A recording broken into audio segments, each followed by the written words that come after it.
ഒരൊറ്റ കാര്യം അറിഞ്ഞാൽ മതി. +2 ടൈം ടേബിൾ കണ്ടു. ഓൾറെഡി നിങ്ങൾക്കറിയാം മാർച്ച് 6-ന് സ്റ്റാർട്ട് ചെയ്യുന്നുണ്ട്.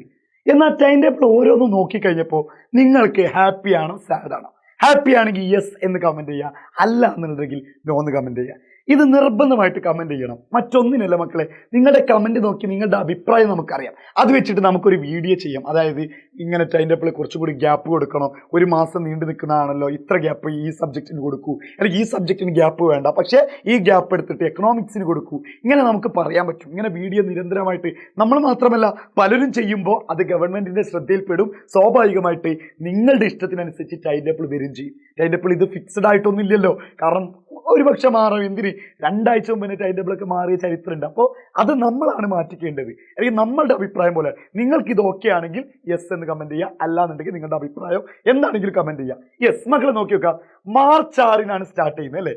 മാർച്ച് 6-ന് സോഷ്യോളജി ശരിക്കും പഠിക്കാൻ സമയമുണ്ട്. കാരണം മോഡൽ എക്സാം കഴിഞ്ഞിട്ട് പിന്നെ ഉള്ള ദിവസം മുഴുവൻ നിങ്ങൾക്ക് വേണമെങ്കിൽ സോഷ്യോളജിക്ക് നിയമിക്കാം.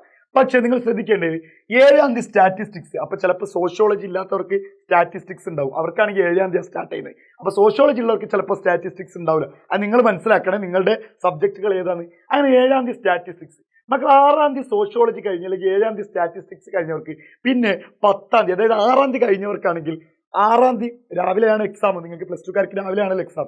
അപ്പോൾ അവർക്ക് ഉച്ചയ്ക്ക് ശേഷം പഠിക്കാനുണ്ട്. 6-ാം തീയതി ഉച്ചയ്ക്ക് ശേഷം പഠിക്കുക. പിന്നെ അതുപോലെ 7-ാം തീയതി 8, 9, 10 പുലർച്ചെയും പഠിച്ചിട്ട് ഒരു 9 മണിക്ക് എക്സാമിന് പോവാം. അപ്പോൾ ഏകദേശം 4-5 ദിവസം നിങ്ങൾക്ക് പഠിക്കാനുണ്ട്. ഹിസ്റ്ററി കുഴപ്പമില്ലല്ലോ, 5 ദിവസം പഠിക്കാനുണ്ടല്ലോ. പിന്നെ അത് കഴിഞ്ഞിട്ട് 10-ാം തീയതി കഴിഞ്ഞാൽ 12-ാം തീയതി തന്നെയാണ് സെക്കൻഡ് ലാംഗ്വേജ് വരുന്നത്. 12-ാം തീയതി സെക്കൻഡ് ലാംഗ്വേജ്. അപ്പോൾ സെക്കൻഡ് ലാംഗ്വേജ് 10-ാം തീയതി കഴിഞ്ഞ് തന്നെ 10-ാം തീയതി ഉച്ചയ്ക്ക് പഠിക്കാൻ സമയം ഉണ്ടാവും. 11, പിന്നെ 12, 8 രാവിലെ ഇങ്ങനെ ഒരു പഠിക്കാനാണ് നിങ്ങൾക്ക് സമയം ഉണ്ടാവില്ല. അപ്പോൾ അത് കഴിഞ്ഞിട്ട് മക്കളെ നിങ്ങളൊന്ന് ആലോചിച്ച് നോക്കുക. 12-ാം തീയതി കഴിഞ്ഞ് 19-ാം തീയതി വരെ നിങ്ങൾക്ക് എക്കണോമിക്സിന് നല്ല സമയമുണ്ട്. എക്കണോമിക്സിന് നല്ല സമയം നിങ്ങൾക്ക് പഠിക്കാനുണ്ട്. കൃത്യമായിട്ട് വിനിയോഗിച്ച് കഴിഞ്ഞാൽ 12-ാം തീയതി കഴിഞ്ഞാൽ 12-ാം തീയതി ഉച്ചക്ക് 13, 14, 15, 16, 17, 18, 19 രാവിലെ പുലർച്ചെയും പഠിച്ചു പോകാനുള്ള സമയമുണ്ട്. ഏകദേശം 6ഓളം ദിവസങ്ങളിൽ നിങ്ങൾക്ക് എക്കണോമിക്സും പഠിക്കാനുണ്ട്. പിന്നെ അത് കഴിഞ്ഞിട്ട് 19-ാം തീയതി കഴിഞ്ഞിട്ട് നേരെ പോകുന്ന മക്കളെ പൊളിറ്റിക്സാണ്.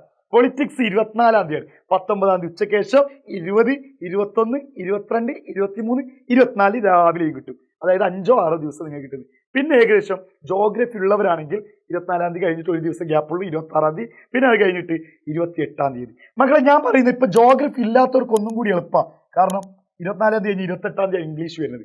ഇനി അതല്ല ജോഗ്രഫി ഉള്ള കുട്ടികളാണെങ്കിൽ മക്കളെ, ജോഗ്രഫിൻ്റെ ആൾക്കാർ ഇവിടെ എവിടെയും ഗ്യാപ്പുകൾ, കുറേ ഗ്യാപ്പുകൾ വരുന്നില്ലേ, ആ ഗ്യാപ്പിൽ നിങ്ങളുടെ വിഷയങ്ങൾ ഇല്ലാത്ത ഗ്യാപ്പ്, ചിലപ്പോൾ പൊളിറ്റിക്സ്, ജോഗ്രഫി ഉള്ളവർക്ക് ചിലപ്പോൾ പൊളിറ്റിക്സ് ഉണ്ടാവുന്നില്ല.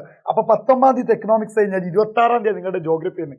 അതിലൊരു 2 ദിവസം ഇംഗ്ലീഷിനും കൂടി മാറ്റി കൊടുക്കുക. അതിലൊരു 2 ദിവസം ഇംഗ്ലീഷിനും കൂടി മാറ്റി കൊടുത്തിട്ട് നിങ്ങൾ എന്ത് ചെയ്യണം, ആ രൂപത്തിലേക്ക് പഠിക്കണം. ആ രൂപത്തിലേക്ക് പഠിച്ചാൽ മാത്രമേ നിങ്ങൾക്ക് ഏറ്റവും ടഫായിട്ടുള്ള 2 ടഫായിട്ടുള്ള സബ്ജക്റ്റുകളാണ് എക്കണോമിക്സും അതുപോലെ തന്നെ നിങ്ങൾ പറയുന്ന ഇംഗ്ലീഷും. ഇതാണ് നമ്മുടെ ഹ്യൂമാനിറ്റീസ് മക്കൾക്ക് ഏറ്റവും ടഫായിട്ട് തോന്നുന്നത്. ഇതാണ് ഏറ്റവും കൂടുതൽ കുട്ടികൾ തോൽക്കുന്ന വിഷയം. അതിനാണ് നമ്മൾ എന്ത് ചെയ്യുന്നത്, ഈ രീതിയിൽ ടൈം ടേബിൾ പ്ലാൻ ചെയ്ത് കഴിഞ്ഞാൽ ഒരു കാരണവശാൽ ടൈം ടേബിൾ മാറ്റണമെന്ന് ഞാൻ പറയുന്നില്ല. എൻ്റെ അഭിപ്രായത്തിൽ ഇത് കുഴപ്പമില്ലാത്ത ടൈം ടേബിളാണ്. ഇനി ഇത് മാറ്റിക്കഴിഞ്ഞാലാവും ചിലപ്പോൾ ബുദ്ധിമുട്ടുകളൊക്കെ വരുന്നത്. ഇത് വലിയ പ്രശ്നങ്ങളൊന്നുമില്ല. ഇനി ഒരൊറ്റ കാര്യം കൂടി മക്കളോട് പറയും. എത്ര ദിവസമുണ്ട് നമുക്ക് മെയിൻ എക്സാമിന്? ആരെങ്കിലും കണക്ക് കൂട്ടിയിട്ടുണ്ടോ? മാർച്ച് 6-നാണെങ്കിൽ പോലും നമുക്കിപ്പോൾ നവംബറായി. നവംബർ, ഡിസംബർ, ജനുവരി, ഫെബ്രുവരി നിങ്ങളുടെ പബ്ലിക് എക്സാമും കാര്യങ്ങളൊക്കെ ആയിട്ട് ഇങ്ങനെ പോകും. അതായത് പ്രാക്ടിക്കൽ എക്സാമൊക്കെ, സയൻസ് ആയിട്ട് പ്രാക്ടിക്കൽ എക്സാമൊക്കെ നടക്കുമ്പോൾ നമുക്ക് ക്ലാസ് ഒന്നും ഉണ്ടാവില്ല. അങ്ങനെ കുറേ ദിവസങ്ങൾ പോയി നമുക്ക് അതിൻ്റെ ചൂട് നഷ്ടമാകാൻ സാധിക്കും. ശരിക്കും പറഞ്ഞു കഴിഞ്ഞാൽ ഈ 90 ദിവസം നിങ്ങൾ എങ്ങനെ വിനിയോഗിക്കുന്നുണ്ടോ അതിനനുസരിച്ചാണ് നിങ്ങളുടെ +2-ൻ്റെ മാർക്ക് എന്ന് പറയുന്നത്. അതിനനുസരിച്ചാണ് നിങ്ങളുടെ +2-ൻ്റെ മാർക്ക്. ഓക്കെ ആണോ മക്കളെ? ഇനി നിങ്ങൾക്ക് ഇംപ്രൂവ്മെന്റ് ചെയ്യുന്നവരാണെങ്കിൽ അതിനുള്ള വെൽ പ്ലാൻഡ് ആയിട്ടുള്ള ഒരു പ്ലാനിങ് നിങ്ങൾക്ക് സെറ്റാക്കി തരും. അതിൻ്റെ പ്ലാനിങ്ങും നമ്മൾ സെറ്റാക്കി തരും. ഓക്കെ ആണോ മക്കളെ? സെറ്റാണല്ലോ. നിങ്ങൾ അതിന് മുമ്പ് മറ്റൊരു കാര്യം കൂടി അറിയണം, ക്രിസ്മസ് എക്സാമിൻ്റെ കാര്യം. ക്രിസ്മസ് എക്സാമിന് എത്ര ദിവസമുണ്ട്?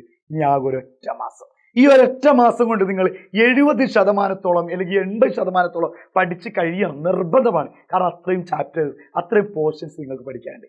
അത് പഠിച്ച് കഴിഞ്ഞെന്ന് ഉറപ്പുവരുത്തി കഴിഞ്ഞാൽ മാത്രമേ നിങ്ങൾക്ക് ജനുവരി മാസം അടുത്ത പോർഷൻസ് പഠിക്കാൻ കഴിയുള്ളൂ. അതായത് പിന്നെയുള്ള 25% മാത്രമേ പഠിക്കാനുള്ള സമയമുള്ളൂ നമുക്ക്.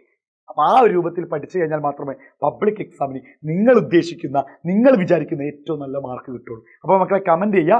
+2 ഹ്യൂമാനിറ്റീസിൻ്റെ ടൈം ടേബിൾ നിങ്ങൾ ഓക്കെ ആണെങ്കിൽ, ഹാപ്പി ആണെങ്കിൽ എസ് എന്നും, നിങ്ങൾ സാറ്റിസ്ഫൈഡ് അല്ല എങ്കിൽ നോ എന്ന് കമൻറ്റ് ചെയ്യുക. നമുക്ക് ഉഷാറാക്കണം, പൊളിക്കണം. ഈ പബ്ലിക് എക്സാം നമ്മൾ അങ്ങോട്ട് തൂത്തുവാരും. എന്നാൽ സെമി ഫൈനൽ ക്രിസ്മസ് എക്സാം അതിലേറെ തൂത്തുവാരും. സെറ്റ്.